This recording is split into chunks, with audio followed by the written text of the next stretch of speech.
Time now for today's Wisdom to Wealth, sponsored by John Halterman of Beacon Wealth Management. So John, if you have children, what should you be thinking about? Well, let's say you're a retiree. Let's say my wife and I. And we got to be thinking is, what should we be doing with our children's assets? And should we be leaving it straight out to them, or should we be leaving it to where they get it in a graduated format? When I mean graduated, a lot of times people think, okay, 25, 30, or age 45, okay?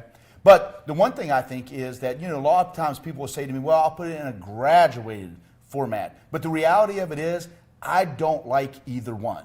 And the reason why I say that is simply because, let's say as your child is getting ready to turn 40, and you intended for them to get all of those assets at that time. And as they were getting ready to inherit your assets, they were going through a divorce. And now all of a sudden, those assets that you intended, let's say for your daughter, is now going to go to her and her ex-husband. And so I don't like it whether you do it straight out or whether you do it in a graduated format.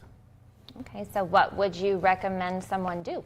Well, I definitely think that that's where you got to sit down and talk estate planning.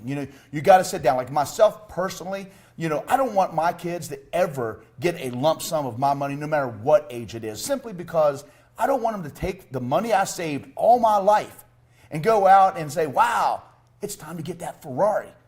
What I want to make sure is they can benefit from it for situations they need, but basically I want to set up some type of trust that protects them from themselves and allows them to have access to that money over the course of their lifetime. We're here to help. Call or visit our website today.